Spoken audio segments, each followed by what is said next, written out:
오늘 우리에게 주시는 하나님의 말씀은 시편 23편 1절입니다. 시편 23편 1절 우리 다 암송하고 계시지요?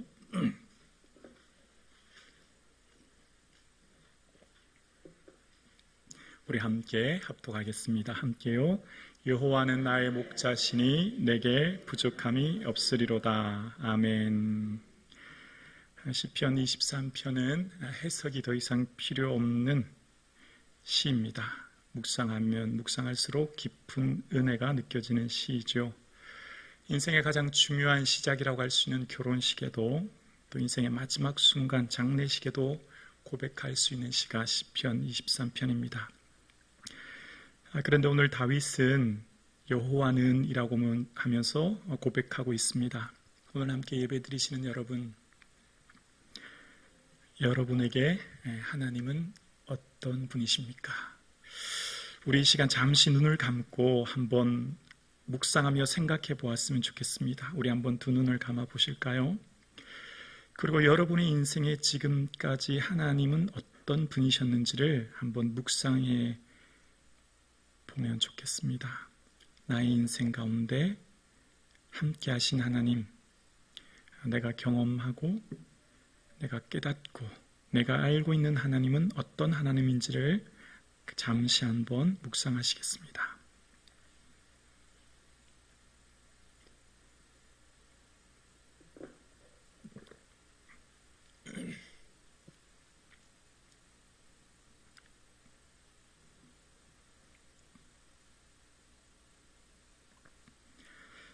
네, 이제 저를 한번 봐주실래요? 여러분 각자가 경험하고 또 알고 깨닫고 있는 하나님의 모양, 색깔, 느낌, 또 그 하나님의 알미 다르실 텐데요. 시편에 보면 다윗의 쓴 시 중에 하나님에 대한 고백을 할 때 크게 두 단어를 씁니다. 하나님이라고는 엘로힘이라는 단어로 시작하는 시편이 있고요. 오늘 시편처럼 야훼라고 하는 여호와로 시작하는 시가 있어요. 다윗이 쓴 시 중에 크게 하나님이라고 부를 때의 이 하나님은 전능하신 하나님, 창조주 하나님, 능력이 많으신 하나님이라고 표현할 때 엘로힘이라고 하면서 하나님이라고 표현하며 시를 시작합니다. 나의 삶의 고난과 위기와 어려움 때 건져주실 것을 바라보며 기대하는 하나님이지요.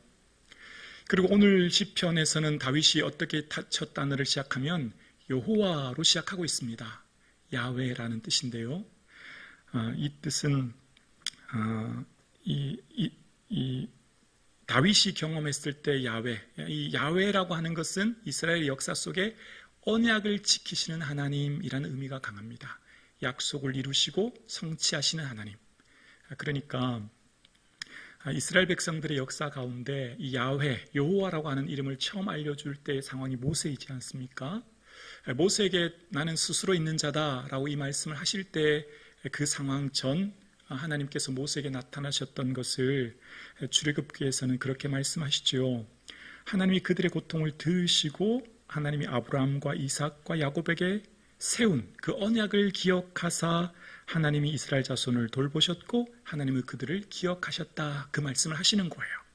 이스라엘 백성들의 통곡, 고통, 아픔, 애굽에서의 노예를 하나님께서는 보셨고, 그런데 그 돌봐주시는 이유가 아브라함과 이삭과 야곱과 세운 그 언약을 기억하시고 오셨다, 도와주셨다 말씀하시면서 함께 하신 하나님. 그래서 야훼라고 하는 원어의 뜻은 하야에서 유래했는데요, 존재한다라는 뜻입니다. 여러분, 하나님의 이름은 정의할 수 없어요. 하나님의 이름을 어떤 이름으로 정의하면 그 이름에 갇혀버리시잖아요. 하나님은 창조주세요. 우리는 피조물이고요. 우리가 감히 하나님의 이름을 정의한다는 것은 불가능에 가깝지요. 전능하신 하나님의 그 무한하신 하나님을 우리가 안다고 하는 것은 사실 불가능에 가깝지요. 그런데 다윗이 경험한 하나님은 야훼, 즉 여호와라고 고백하면서 하나님은 약속을 지키시는 신실한 분이신 것을 그는 고백하면서 오늘 시를 시작해요. 다윗의 인생의 삶 속에 겪었던 하나님은 언제나 그 약속을 지키시는 분이셨어요. 다윗이 골리앗과의 전쟁에서 승리한 후에 다윗과 골리앗과의 전투 때 사울 왕은 골리앗을 무너뜨리면 딸을 주고 세금을 면제하게 해주겠다. 많은 돈을 줘 부욕하겠다. 그런 말을 했거든요. 골리앗을 무너뜨리는 사람은 내 사위 삼겠다는 거예요. 그런데 시간이 지나도 다윗을 사위로 따로 삼지 않죠. 원래 골리앗을 무너뜨렸으면 바로 그렇게 해야 되는데 이 뒤에 한참 가서 메랍을 준다고 했지만 또 그 약속마저 어겨버려요.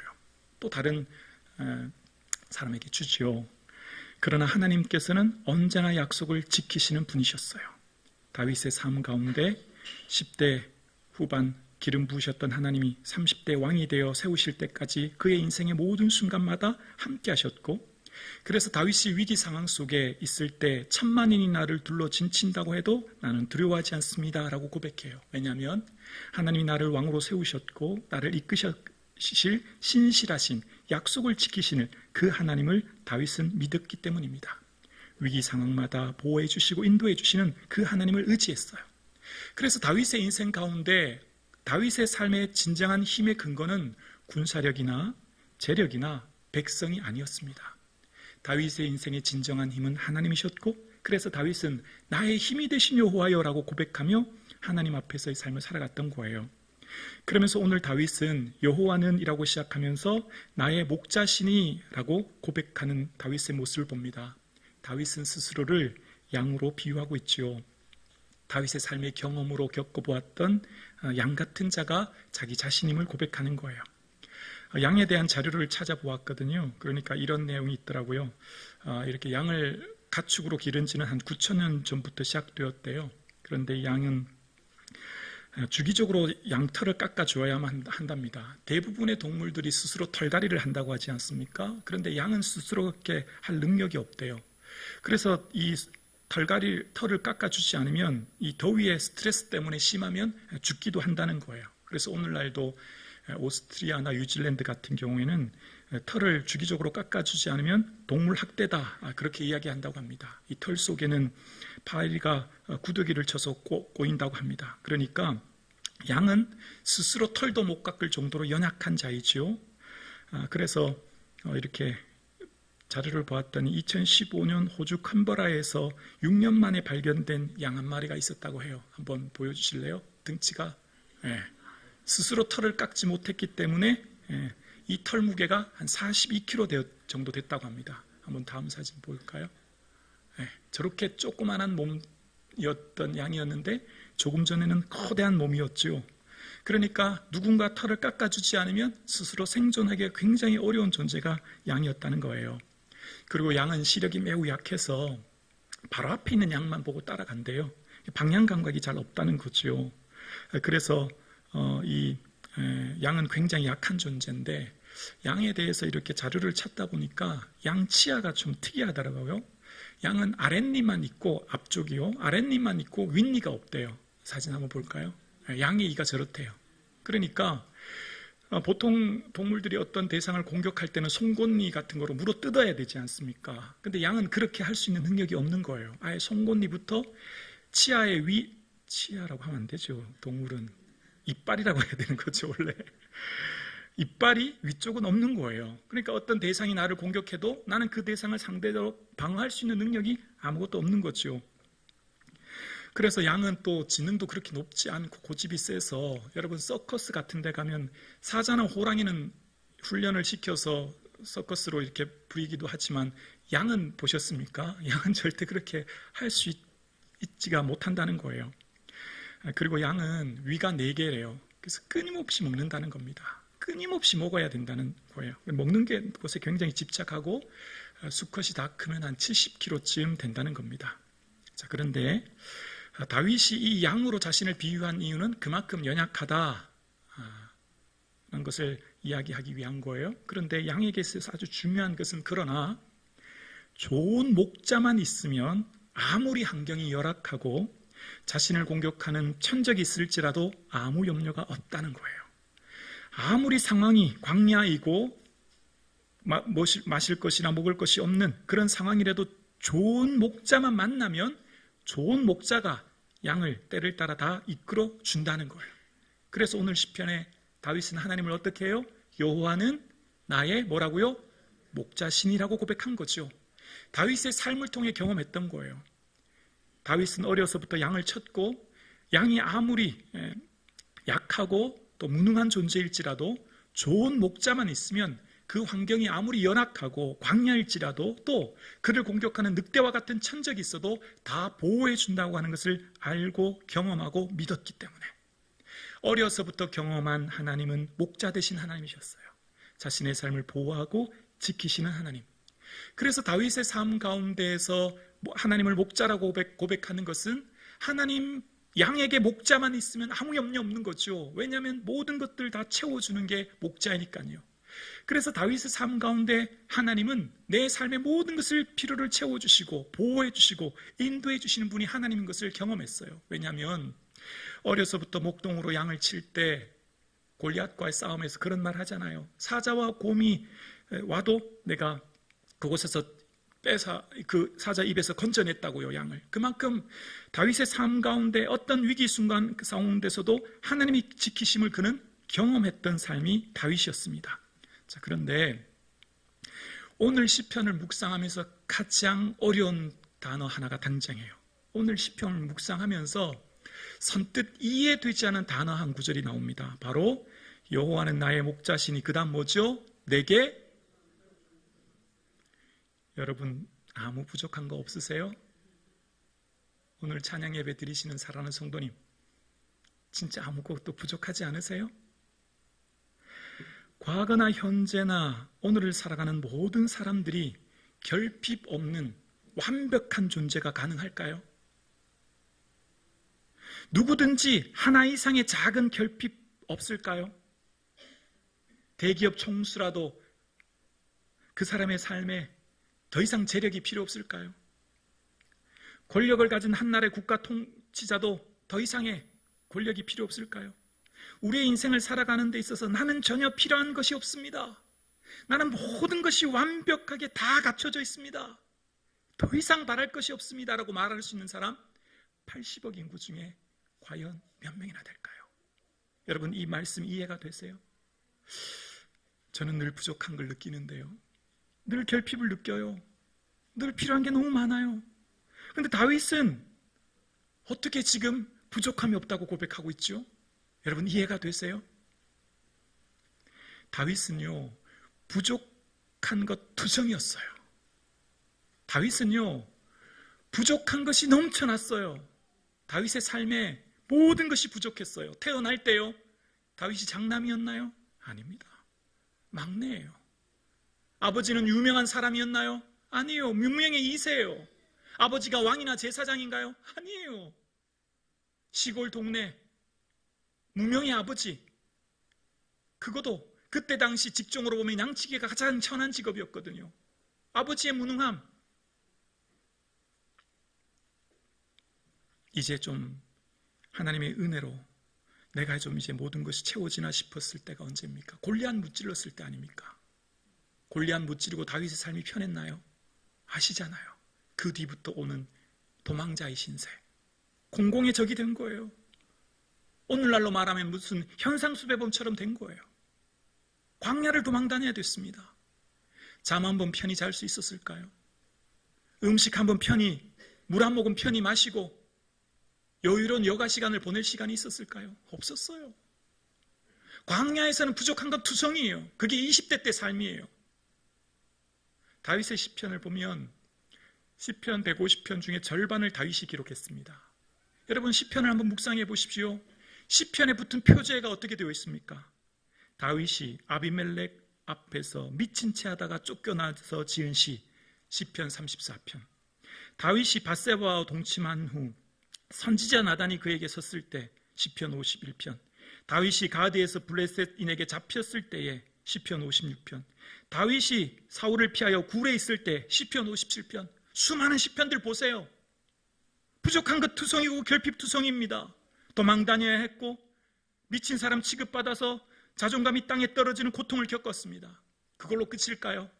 드디어 왕이 되었어요. 그토록 원하던 천하를 통치하는 하나님이 세우신 왕이 되었어요. 그의 왕된 이후의 삶이 편했나요? 아니요. 내 가장 사랑하는 아들 압살롬이 반역을 일으켜요. 급히 신도 신지 못한 채 궁을 빠져나야 되는 삶을 살아야만 했습니다. 그럼 그 뒤에는 좀 편했나요? 아니요. 노년의 세바가, 베냐민 사람은 세바가 또 반역을 일으킵니다. 다윗의 인생은요, 늘 부족했고 늘 결핍투성이었습니다.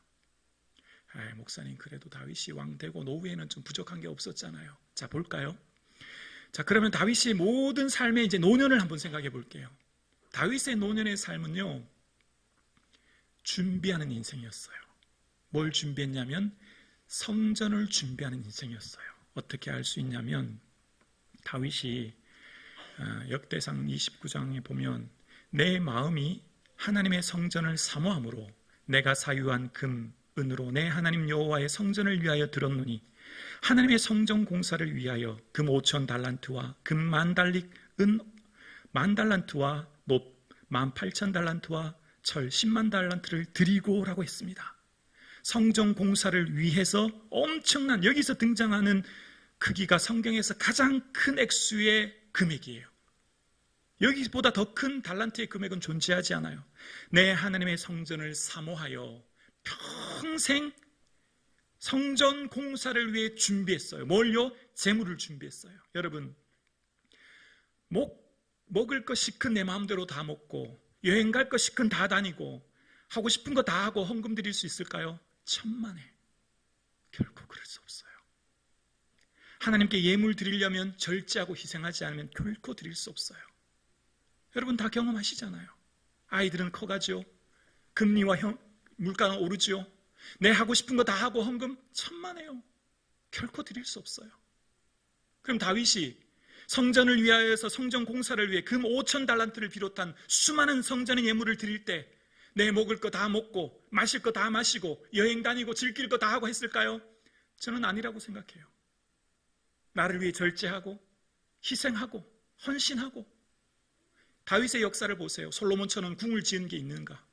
자신을 위해 궁을 짓지 않습니다.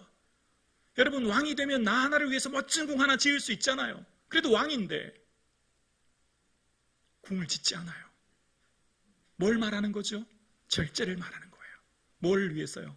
하나님의 성전을 위해 준비하는 인생을 산 거예요. 바꿔 말하면 결핍투성이죠. 돈 때문에 늘 쪼달리며 살았던 것 아닙니까? 그런데 왜 부족함이 없어요? 왜 다윗은 부족한 것이 없다고 고백하죠? 그 해답이 뭘까요? 다윗의 일생일대에 가장 큰 소원 한 가지가 있어요. 그걸 알면 해답을 찾을 수 있어요. 왜 부족함이 없다고 했는지.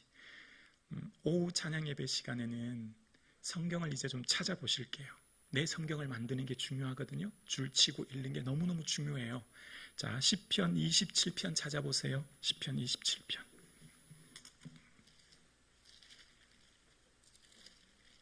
시편 27편 4절입니다. 찾아보세요. 시편 27편 4절입니다. 구약성경 821면. 함께 고백합니다. 내가 여호와께 바라는 한 가지 일, 그것을 구하리니 곧 내가 내 평생에 여호와의 집에 살면서 여호와의 아름다움을 바라보며 그의 성전에서 사모하는 그것이라. 다윗의 일생일대 가장 중요한 한 가지 소원은 하나님 사랑하며 성전 사랑하는 것. 하나님 사랑은 다른 말로 성전 사랑하는 것.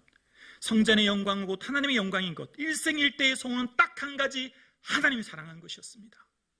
하나님을 너무너무 사랑하니까 하나님 안에 모든 것이 담겨져 있고 하나님의 목자 되어주셔서 보호하시고 지키시고 인도하신 하나님의가 너무나 커서 하나님 한 분만으로 만족하게 된 거예요.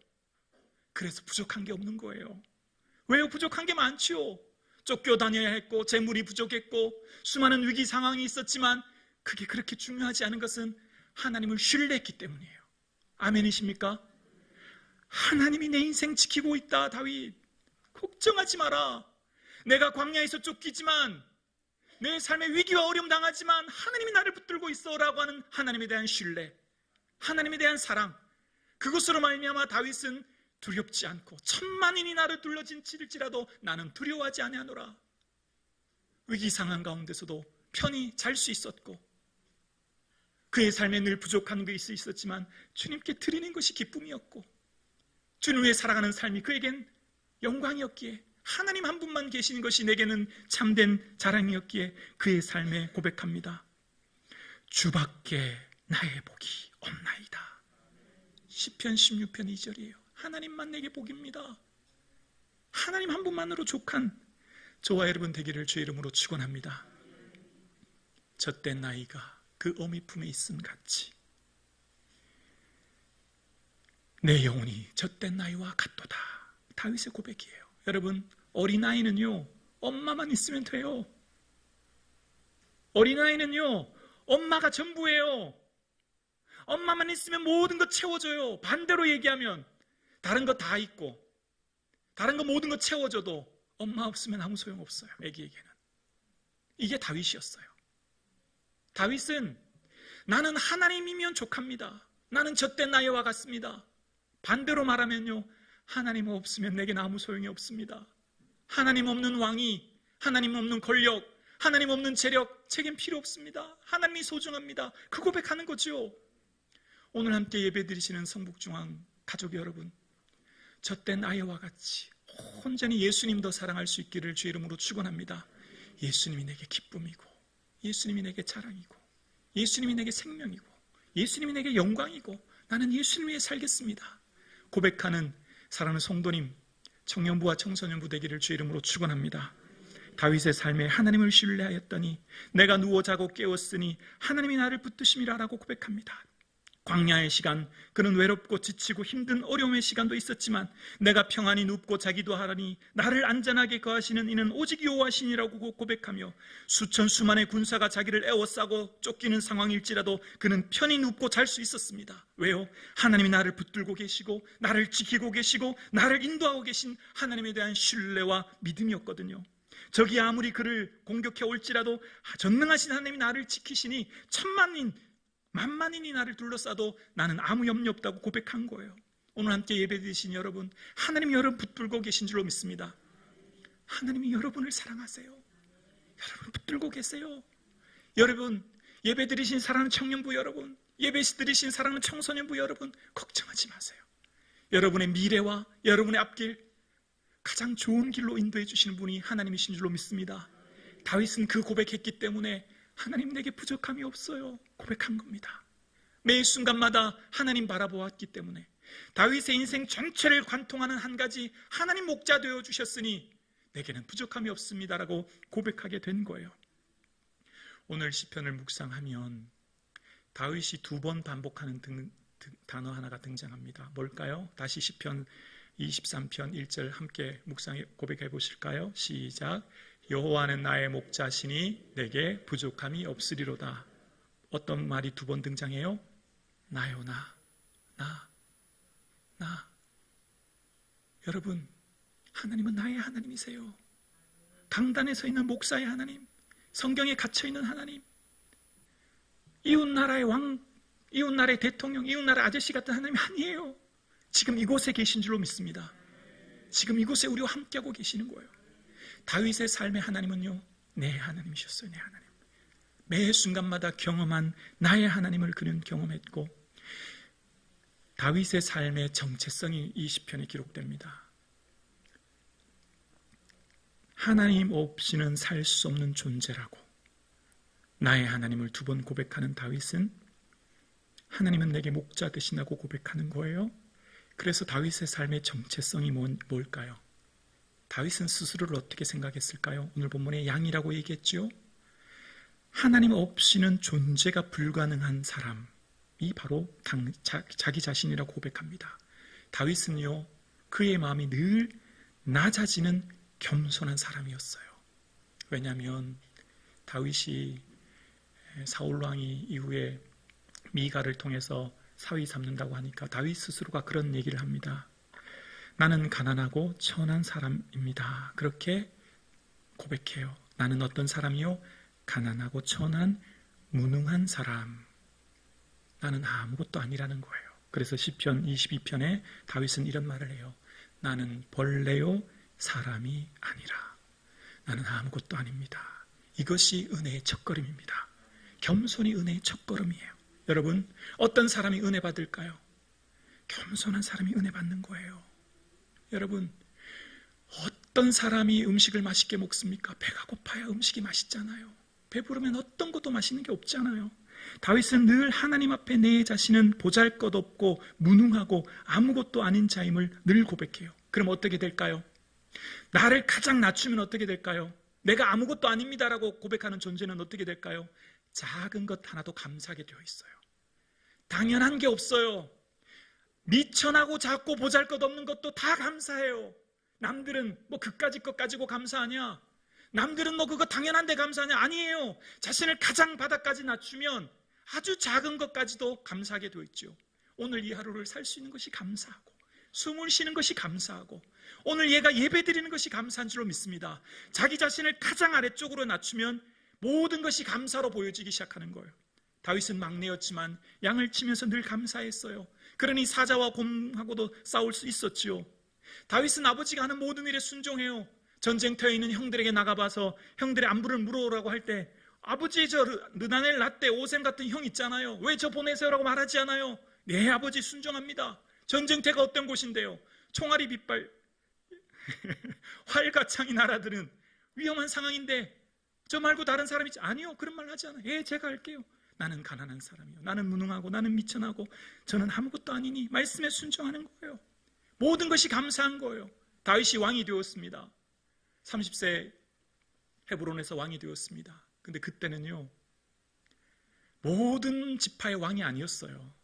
딱 한 지파인 유다만 다윗을 왕으로 인정했지요. 자신을 가난하게, 자신을 낮게 낮추는 사람은 하나님의 때를 기다립니다. 그리고 이후에 기다렸더니 내가 무력으로 11지파를 제압하고 영토를 확장하지 않고 하나님을 기다리죠. 왜요? 작은 것도 감사한데요. 한 개 지파가 나를 왕으로 세워준 것도 감사한데요. 기다리는 거예요. 그래서 어떻게 됐을까요? 다른 모든 지파의 장로들이 다윗을 찾아옵니다. 헤브론까지 엎드려 절하고 우리의 왕이 되어달라고 다윗을 세우지요. 가장 평화로운 정권 교체와 가장 평화로운 나라의 기틀을 마련한 거예요. 만약 무력으로 이끌었다면 끊임없는 내전과 복수와 유혈투쟁이 일어나지 않았겠습니까? 기다리는 거죠. 어떤 사람이 기다리죠? 가장 자신을 낮추는 사람, 나는 아무것도 아닙니다라고 고백하는 사람, 그 사람은 모든 것이 다 감사하고 모든 것이 하나님이 이루시는 것을 보는 거예요. 마음이 교만한 자를 여호와께서 미워하시나니 라고 잠언 16편 5절에 말합니다. 여러분, 하나님 앞에 늘 나를 낮추어 모든 것에 감사할 수 있는 그런 삶 되기를 주의 이름으로 축원합니다. 그러면 어떻게 될까요? 삶의 자리가 다시 보이는 거예요. 내가 발 디디고 있는 삶의 자리가 새롭게 보이는 거예요. 내 가정, 아버지와 어머니, 내 직장, 내 교회, 내 모든 것. 우리 시편 16편 6절을 또 한번 찾아보실래요? 시편 16편 6절입니다.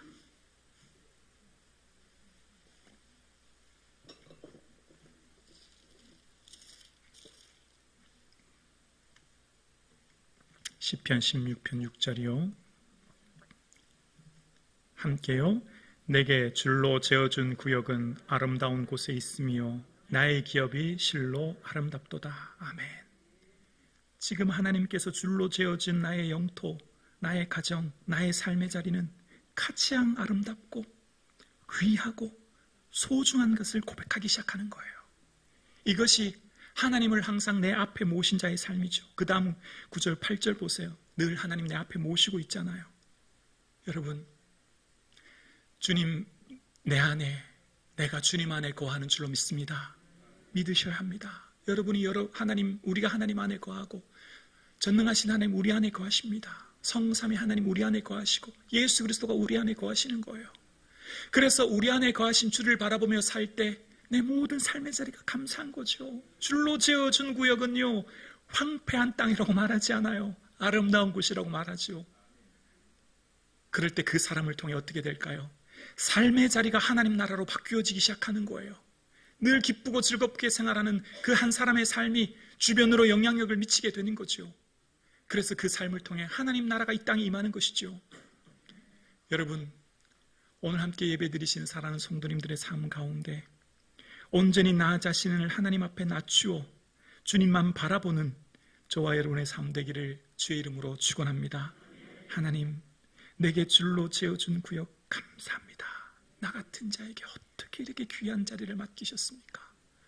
내가 무엇이간데 이토록 은혜 베풀어 주십니까?